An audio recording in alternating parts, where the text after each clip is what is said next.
This episode of the Golf Gambling Podcast is brought to you by Patreon. Score exclusive perks, content, and contests, including our win totals contest with an $1,000 prize. Join today at Sports Gambling Podcast /Patreon. Am I live? What is going on? We weren't live on Twitter. Now we're live. Something's going on. Also, we're brought to you by Game Time. Download the Game Time app to get last-minute ticket deals. Use promo code SGPN for $20 off. What's going on with Twitter? By the way, to talk about Game Time, used it last week for concert, 2 weeks ago actually. Great deal. I don't know what's going on with Twitter, but we're not live. But promo code SGPN, Game Time. Let's go over to Twitter to see what's going on with that. I'm not sure why we're not live on Twitter, but we're live on YouTube. So let's rock. Let's absolutely rock. All right. Tour Champions. I got flushed. I don't know what. It's still not live on YouTube. I mean, Twitter. Not sure what's going on. Okay. We're live. Podcast. We're live. YouTube. Tour Championship. Let's quickly talk about last week. Viktor Hovland. I got my Viktor Hovland shirt on. This is my trusty Jay Lindeberg shirt. If you're watching the YouTube, you can see it. My favorite shirt. Yeah, what a day for Viktor Hovland backers, for Viktor Hovland fans, for golf fans. Viktor Hovland shoots a back 9 28 to chase down Scottie Scheffler and win the BMW Championship. So I had Viktor Hovland 18-1, gave it to you guys on Wednesday night last week. And I'm more tuned to golf than the majority of people in the world, but I had my parents in town on Sunday and I wasn't watching shot for shot like I usually do.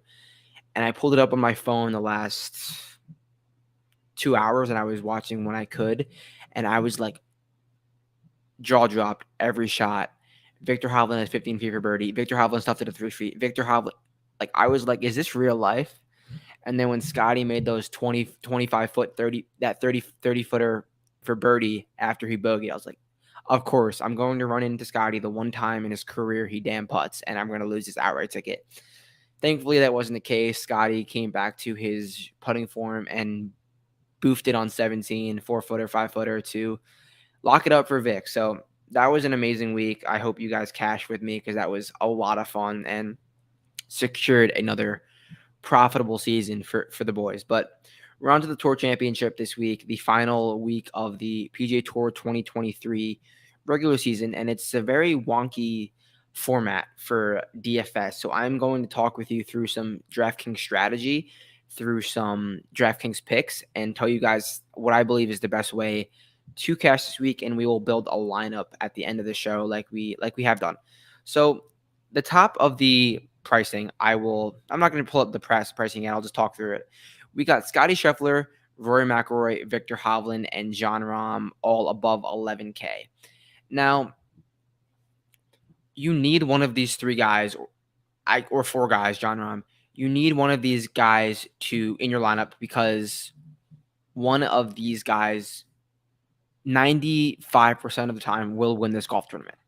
You can try to get Q and build a balanced lineup, fade in the top of the board, but you have basically no chance to win all the money. You can maybe cash a double up ticket, cash a cash game, but you cannot win all the money because you're going to need to have the winner. And one of these four guys, I'm going to narrow it down to three, but one of the top guys will win. So it's going to come down to how you build with one of those guys in your lineup.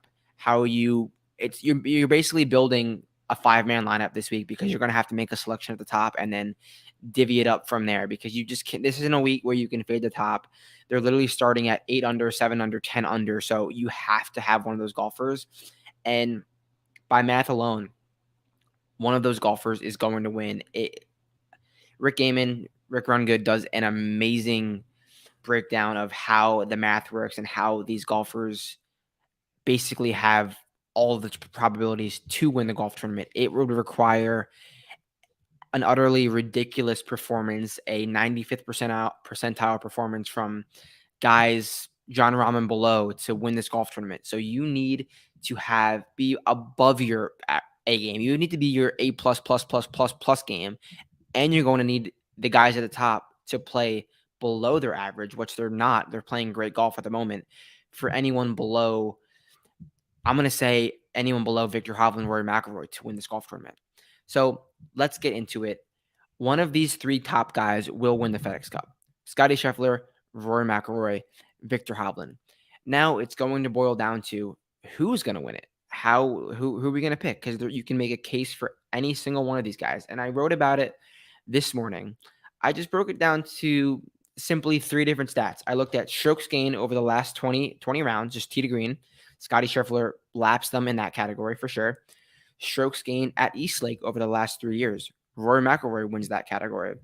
And I looked at Bermuda grass putting this season, and Rory McIlroy wins that category. So 2 out of the 3 categories, Rory McIlroy is the best in. And Victor Hovland, it didn't make the top out of any of those 3 categories. Obviously, he just won last week. Coming off of a win, I can just fade him based off that. So now we get down to Scottie Scheffler or Rory McIlroy. Do I want to pay $400 less and give him a 3-shot lead? Or do I want to go with the Scottie Scheffler who's lapping everyone in tee to green? What I decided to do was go with Rory McIlroy at $1,300 or $13,000, I'm sorry, at $13,000 and give Scottie that 3-shot lead. Let's think about Scottie's performances with the lead in his career. He sneakily has not been that good with the 54-36 hole lead when you think about the tournaments that he was leading. So let's think about last week. He had the 54 hole lead. He did not come to fruition. And let's go down to some of his results. Charles Schwab Challenge. He was there. I think he was the tie for the lead through 36 holes. Finished third. Obviously, he won at Phoenix, won at the Players, but even last year, the year before that, he kind of gagged some events where he should have won. He won a few times from behind. Obviously, his first 2-3 wins were from like 8-9 shots back, and obviously he won at the Masters. But a majority of Scottie Scheffler's career wins have been coming from behind. So a guy who I don't even love in every category, a guy who I don't think is the best at playing with a lead, I'm going to take the $400 less, give Scottie the 3 shots, and go with Rory McIlroy. So you're going to need one of these 3 guys. You're going to need one of these 3 guys. I think every single lineup, you just pick one of them and stick with them. And then from there, you can start building different types of lineups, different style lineups. And this is where it gets interesting. What are you going to want to build with? Are you going to want to try to go with 2 guys over this? If you go with Max, you got very little left. I mean, it's possible, but we'll get there. We'll get there. So obviously, different guys are starting at different stroke levels, but that doesn't really break down all the points because so Scottie Scheffler starting at 10 under, but that's not a regular 10 under. He's not going to start with all the birdie points. It's going to be very wonky. And what I did was I made a little model, last 20 rounds, and I did birdie or better percentage and fantasy points gained because this is a fantasy points gained because this is a fantasy game. So let's go down to some guys like below 9.5 who are really doing well in this category. Tommy Fleetwood ranked 9th in this model, which is crazy to think about because you think about Tommy Fleetwood, he's not really a birdie maker by any means, but he scores well, he avoids bogeys, and he does well on these style golf courses. So if Tommy Fleetwood at 8,800 is a 9th in the model, I think that's just a blind bet at. So he ranks 1, 2, 3, 4, 5, 6, 7, 8, 9, 10, 11, 12. He's the 12th price golfer and he's 9th in my model. That's plus Eve. We went with Rory at the top. Let's plug in Tommy Fleetwood. But before I just start plugging in guys, I want to also talk about guys at the top. So I talked about at the top, you're going to pick one guy. I'm gonna include Rahm in that. So we're gonna go with Rory McIlroy in that top 4. Now Max Homa is a very interesting case study, and if you can find a way to build with him, I think he's a great play. Max Homa has his last 5 events: 21st, 12th, 10th, 6th, and 5th. He's gotten better every single event, and last year he finished 3rd in the Shadow leaderboard. He finished 5th overall, but he finished 3rd in the Shadow leaderboard. He shot 15 under in 4 rounds at this golf tournament last year. So don't overthink it. He's playing great golf and he heads to a course that he played really well on. Max Homa is going to do well this week. So whether that you want to make that a bet, whether you want to somehow get him into a lineup, let's see what happens. If we do put him into a lineup, what we're left with, I don't think it's anything 5,700. That is, I don't think we want to do that. I think we want to go with a more balanced build after going to all the way to Rory at the top. So we go with Rory, Fleetwood. I like Max Homa in this range from the 10-9 to 10-5 range. Obviously, Xander Schauffele is an East Lake king. He kills on this golf course, but I like Max Homa better, and we can't really afford anyone right here. Matt Fitz at 10K is a kind of an egregious price. He had one good week in a long time, and he's not really a prolific birdie maker either. You're going to have to make a lot of birdies here. I think that's a fade. I think that's a bad price. Now, Lucas Glover, I think, is interesting because Lucas Glover is starting at, what is that? 5 under par. So he's going to have a head start. Where does he rank in that birdie or better ranking? He ranks 6th in the model. I'm not really a Lucas Glover guy. I haven't played him, but let's take a look at Lucas Glover's stats and see if he fits the bill here. So Lucas Glover, 22nd last week, and he finally lost strokes putting. Last time he lost strokes putting, he bounced back with a win, but he hit the ball well. He gained 4.6 strokes ball striking. He's played here twice in his career. 2019, he lost 9 strokes to the field, 10 strokes. 2009, he gained 2 strokes. So I don't know if I love Lucas Glover here. What happens if we plug him in? He models out well, but I haven't been playing Lucas Glover. I don't think I could just go to him. No, I don't want to do that. So, no, I don't like Lucas Glover. Sorry, I messed that up. So home is the play here in this 10K range, although I can't afford him in this lineup. So we'll skip down to this 9K range, talk it through, and see who we can add to our lineup. Now, Wyndham Clark, where is Wyndham Clark starting? U.S. Open Championship. U.S. Open champion, sorry. Wyndham Clark is starting at 4 under, so he's 1 stroke back of Lucas Glover, and he's $600 cheaper. Whew. I mean, Wyndham Clark is damn good. Where does Wyndham Clark rank tee to green over the last recently, or what has Wyndham Clark done recently to see? Because I haven't really been playing Wyndham Clark either, but every time I see him on the broadcast, I'm like, damn, this guy's good at golf. So Wyndham Clark finished T15 last week, 2 straight weeks where he lost strokes ball striking, and he hasn't lost strokes ball striking in 2 straight weeks since 2022 Shriners and Sanderson. So he's not really in a good state of ball striking right now. He's never played here before. I think we could fade Wyndham as well. All right. So now Ricky's just playing objectively better golf than Wyndham right now. That's not really that true. Let's see where Ricky's doing, and let's see where Ricky ranks out in that birdie or better ranking. Ricky ranks out in that birdie or better ranking. Wow, 23rd. Not great. Not great. So what has Ricky done since his win? This is kind of a tough build, but we're deep diving it. That's what we're doing. That's what we're doing the show for. Ricky Fowler, since his win, went 42nd, 23rd, 58th, 25th. And do you remember before his win, he had like 13 straight T20s? So did Ricky get his win and kind of fall off the table? A little bit, yeah. He's played here 6 times. Mixed bag, T7, T8, but nothing crazy to write home about. Ricky Fowler is not really trending in the right direction right now. Now, let's go down here because I don't really love this range too much. So Sungjae Im, Russell Henley, Keegan Bradley. These 2 golfers, Sungjae Im and Russell Henley, are going to eat up so much chalk down here. Sungjae Im was 16 under on his own ball last year at this event, and he's playing great golf.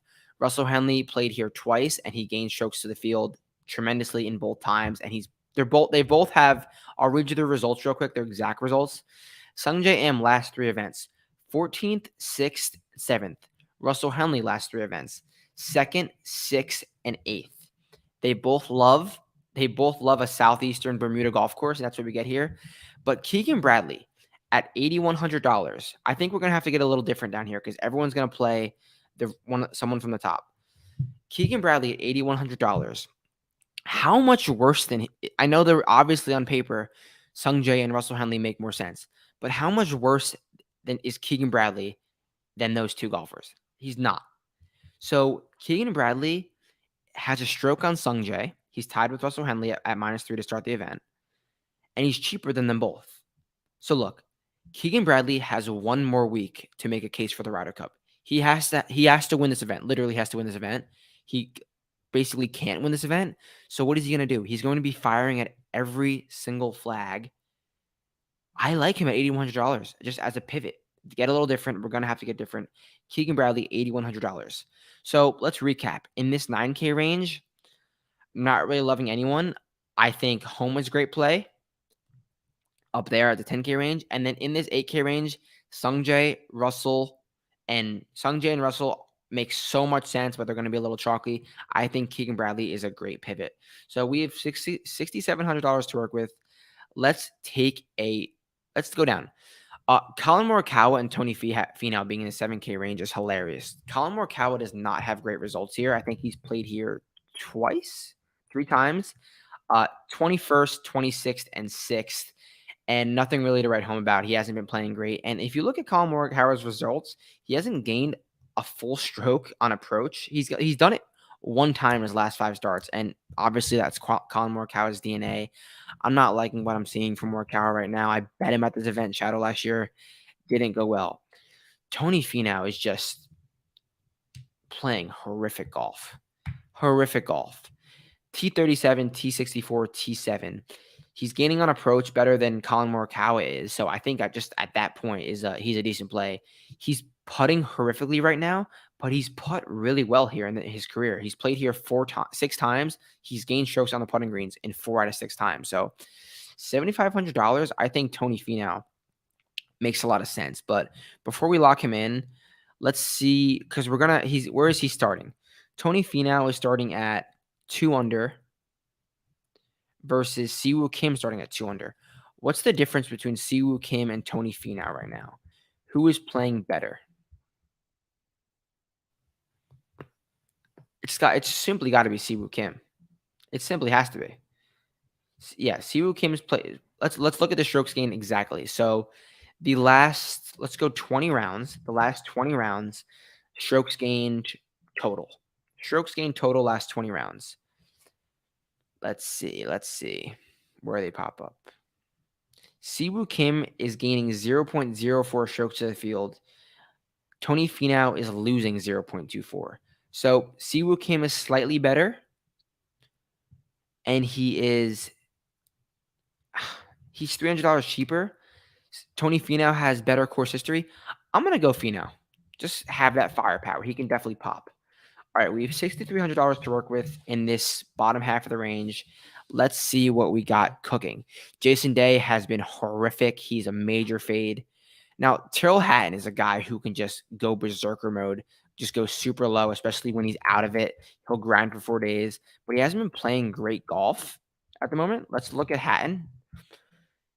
Tyrrell Hatton. He lost 4 strokes on approach last week. The last time he lost 4 strokes on approach was 2022 RBC Canadian, but since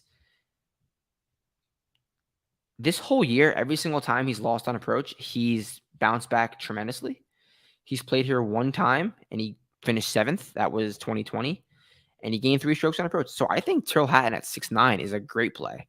He was dying to get in here, and he got in here. So we have, yeah, I think Tyrrell Hatton's a play, better than Spieth, better birdie maker than Spieth. We have 4 guys to choose from: Griot, Straka, Shank, and Nikki T. So who is the best birdie maker? So this is gonna be a tough range. Let's look at this at a sort them out. Let's see where they're starting. Let's see where they are starting. So go by salary. Shank and Nikki T are starting at 1 under versus Sepp and Griot are starting at even par. I feel like this is a golf course where Shank can make a ton of birdies on. You're going to have to get low here. Like, although it's a Tour Championship, you still got to get nearly 20 under. It's not really a difficult golf course. Shank's never played here, but he finished 6th at TPC Southwind, which is a Southeastern Bermuda golf course. Okay, let's look at Sepp. What has Sepp done recently? So right now I like Shank. We're talking through this. Right now I like Shank. Shank, I mean, Sepp hasn't done anything since his win, and I do not like Sepp ever. He's so streaky. He pops when he wants to pop. I know he's from Georgia, but finished 7th here in 2022. I think I like Shank better. Let's take a look at Griot. I think Griot will garner some ownership down here because people like to play him. 10th at the 3M Open, 20th at the St. Jude, 31st at the BMW. He's gotten worse his last 3 starts. Played here once, finished 10th. So Sepp and Griot played here once and had a good start. So, and now let's look at Nick Taylor. Nick Taylor's never played here before. He's garnering strokes all over the place. I think Shank is the play. Tap into that approach and putting prowess. If Sepp Straka and if Emiliano Grillo can T10 in their first appearance here, why can't Adam Shank? So this is what we're going to do. Rory McIlroy, Tommy Fleetwood, Keegan Bradley, Tony Finau, Tyrrell Hatton, and Adam Shank. I'm going to circle back to the top. You're going to need to play one guy from the top. You're going to need to play Rory McIlroy. You're going to need to play Victor Hovland. You're going to need to play Scottie Scheffler.